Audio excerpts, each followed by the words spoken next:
Самые важные и продолжительные отношения, которые у меня будут, это те, что я строю с собой.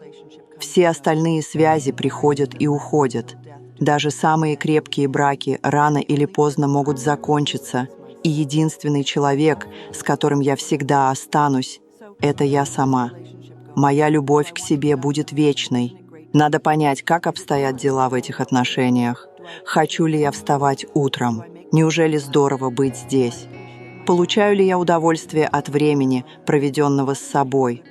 Ценю ли я свои мысли? Заставляю ли я себя смеяться? Забочусь ли о своем теле? Достаточно ли мне быть одной? Как я могу построить хорошие отношения с кем-то другим, если не умею любить себя? Если я не ценю себя, я буду постоянно искать кого-то, кто заполнит пустоту, сделает меня счастливой и поможет достичь моих целей. Нужда в ком-то – это самый надежный способ привлечь неудачные отношения.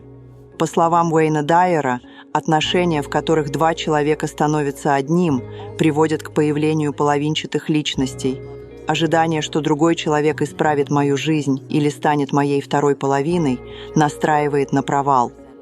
Прежде чем вступать в отношения, нужно быть полностью удовлетворенным собой. Если рядом человек, который не любит себя, вы никогда не будете достаточно хороши для него, пока он не научится ценить самого себя. Часто мы изматываем себя, пытаясь стать идеальными для партнеров, которые не понимают, как принять нашу любовь, потому что сами не любят себя. То, что мы привлекаем в свою жизнь, всегда отражает наши собственные качества и убеждения о себе и о том, что такое отношения. То, как другие воспринимают нас, часто отражает их собственные ограничения в восприятии жизни. Важно понимать, что жизнь всегда относилась к нам с любовью без условий. Люди, испытывающие зависть, обычно крайне неуверены в себе. У них нет самоуважения и веры в свою ценность. Ревность говорит: «Я недостаточно хорош, я недостоин любви, поэтому мой партнер, вероятно, изменит мне или уйдет к кому-то другому». Это порождает гнев и обвинение. Быть с ревнивым человеком означает, что вы не заслуживаете настоящих любящих отношений. С домашними абьюзерами ситуация схожа. Они либо вырастают в среде, где насилие считается нормой, и продолжают эту традицию, либо же обвиняют окружающих и своих партнеров за свою низкую самооценку. Абьюзеры не изменятся, пока не получат профессиональную помощь. Обычно они испытывают глубокую обиду на одного из родителей. Прощение становится для них важной проблемой. Они должны осознать свои паттерны поведения и быть готовы к изменениям. Все мои отношения формируются под влиянием тех, что у меня были с родителями.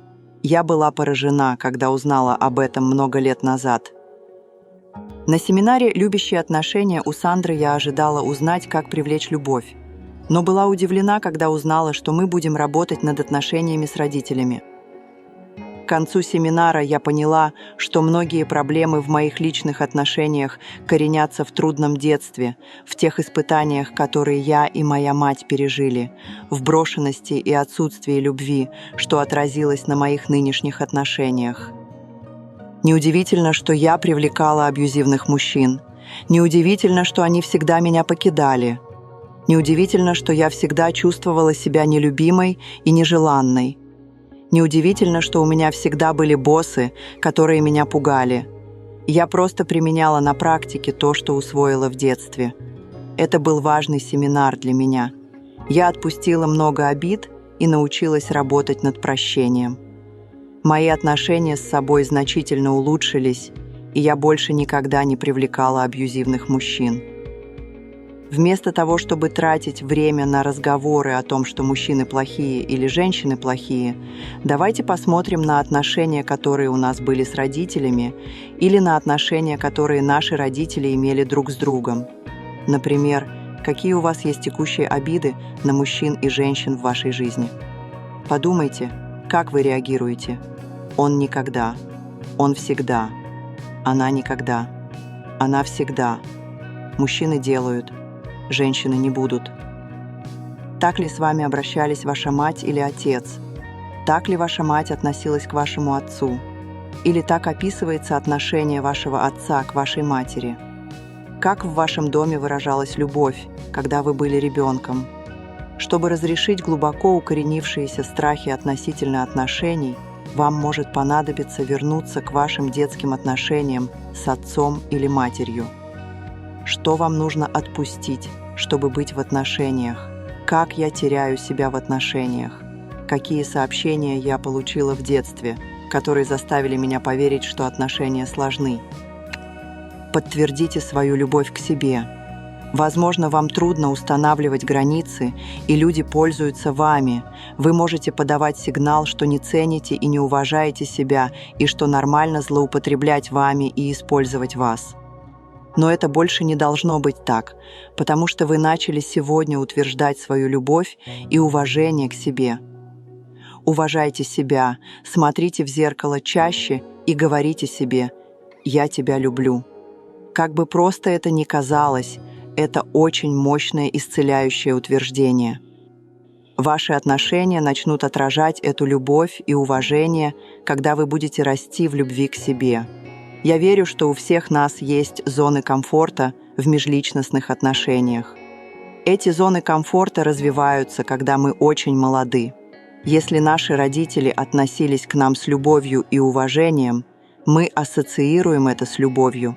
Если наши родители не могли относиться к нам с любовью и уважением, как это было у многих из нас, мы учимся принимать это отсутствие принятия, чтобы удовлетворить наши потребности и чувствовать себя любимыми и заботу о себе. Мы ассоциируем плохое обращение с любовью. Это становится для нас шаблоном. Когда шаблон развивается в детстве, он становится тем шаблоном, который мы используем бессознательно во всех наших отношениях. В этом убеждении, что плохое обращение равно любви, нет гендерной предвзятости. Я верю, что этот тип дисфункционального шаблона более распространен среди женщин, потому что женщины культурно поощряются выражать уязвимость. Они более склонны признавать, когда их жизнь не складывается. Однако это меняется, поскольку все больше мужчин становятся готовыми восстановить связь со своей уязвимостью. «Я открываю свое сердце для любви, и я в безопасности» — это утверждение для всех нас. Мы все занимаемся важной работой над собой. Желание, чтобы ваш партнер изменился — это тонкая форма манипуляции, желание иметь власть над ним или над ней, и это может даже быть самодовольством, потому что подразумевает, что вы превосходите его или ее. Позвольте вашим жизненным партнерам быть теми, кем они хотят быть, и поощряйте их самопознание, самооткрытие, любовь к себе, принятие себя и самооценку. Если вы ищете партнера, я рекомендую составить список всех качеств, которые вы хотите, чтобы этот человек имел. И не ограничивайтесь высокими, красивыми или милыми блондиками. Составьте список всех желаемых вами качеств. Затем просмотрите этот список и отметьте, сколько из этих характеристик у вас есть. Готовы ли вы вложиться в развитие тех, которых у вас нет? Затем задайте себе вопрос, что внутри вас отказывает или задерживает привлечение этого человека к вам. Готовы ли вы изменить свое мнение? Есть ли в этом случае вам следует уделить немного времени себе прямо сейчас? Станьте своим лучшим другом. Переосознайте, что приносит вам радость, что вам нравится делать, и побалуйте себя. Мы часто ищем в других, чтобы они заставили нас чувствовать себя любимыми и связанными, когда все, что они могут сделать, это лишь отразить наши собственные отношения с собой. Что вы считаете, что вам полагается в интимных отношениях? Когда мы исходим из чувства недостаточности, как мы можем получить то, что действительно желаем? Обычно это указывает на то, что наша система убеждений поддерживает мысль о том, что мы не заслуживаем. Это действительно то, во что вы верите о себе.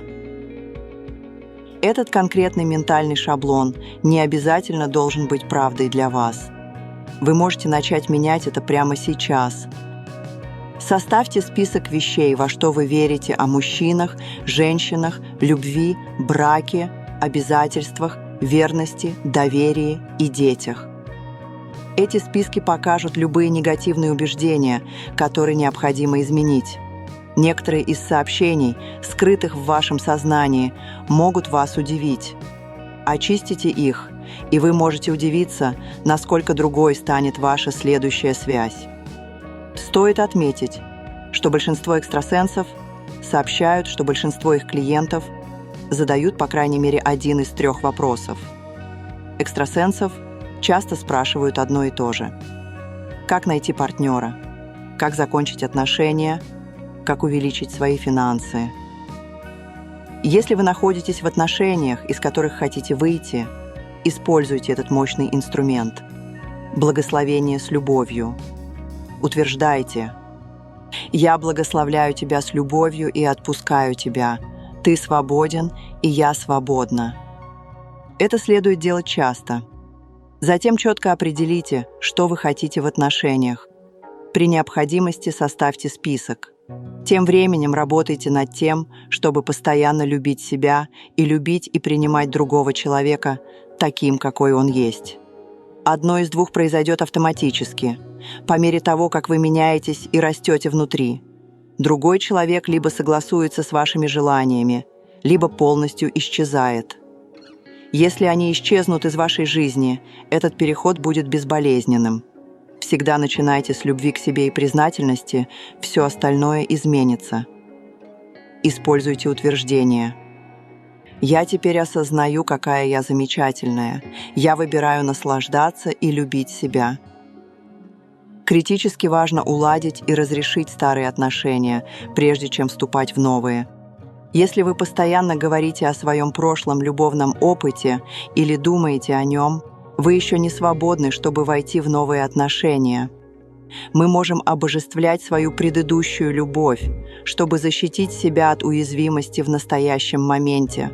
Чтобы быть полностью счастливыми и живыми, мы должны принимать решения, которые ведут нас к любви. Работая над преодолением препятствий, мешающих вашим отношениям, поэкспериментируйте с тем, чтобы стать своим собственным любовником. Подарите себе романтику и любовь. Докажите себе, насколько вы уникальны. Заботьтесь о себе. Дарите себе небольшие знаки доброты и признательности. Покупайте цветы для себя. Окружайте себя приятными цветами, текстурами и ароматами. Жизнь всегда отражает то, что мы чувствуем внутри. Правильный человек, с которым вы сможете разделить ваше растущее чувство близости, будет притягиваться к вам, как магнит, по мере того, как ваше внутреннее чувство любви и романтики растет.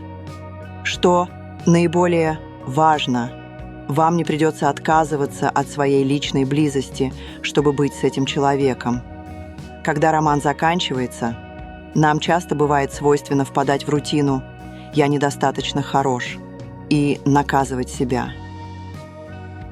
Мы верим в это, потому что другой человек больше не хочет проводить с нами время.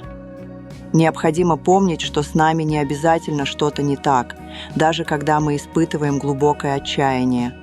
Каждое отношение – это опыт обучения. Мы собираемся вместе на короткое время, делимся энергией и переживаниями, учимся друг у друга, а затем приходит время расставания. Это совершенно нормально и естественно. Избегайте боли расставания, не цепляясь за старые романтические отношения. Не терпите физическое или эмоциональное насилие только ради того, чтобы быть с кем-то. Цепляние за прошлый опыт никогда не приводит к полноценной жизни. Когда мы позволяем себе быть неуважаемыми, мы говорим: «Я недостоин любви, поэтому я должен оставаться здесь и принимать такое поведение». Такие негативные утверждения угнетают. Вместо этого обращайте внимание на сигналы. когда отношения заканчиваются, жизнь дает вам возможность попробовать что-то новое. Это может быть временем глубокой благодарности, когда вы признаете хорошие моменты, которые у вас были, и цените все полученные уроки. После этого вы можете с любовью отпустить эти отношения и двигаться дальше. Это время, чтобы нежно и с пониманием любить себя. Это не конец света, а начало новой фазы самолюбви. Эта новая глава в вашей жизни может быть гораздо более замечательной, чем завершившаяся. Вот несколько утверждений для ваших личных отношений. Я пришел или пришла сюда, чтобы открыть для себя, что существует только любовь. Я осознаю, насколько я замечательна. Я выбираю ценить и уважать себя как великолепное творение любящего Бога. Я бесконечно любима и принимаема. Я готов и желаю быть в замечательных любящих отношениях. Я приветствую любовь в своем сердце. Для меня безопасно выражать свои чувства любви. Все люди ладят со мной, где бы я ни была. Я говорю от всего сердца. Люди обожают меня, и я обожаю их. Я в мире с жизнью. Моя любовь к себе защищает и обеспечивает меня.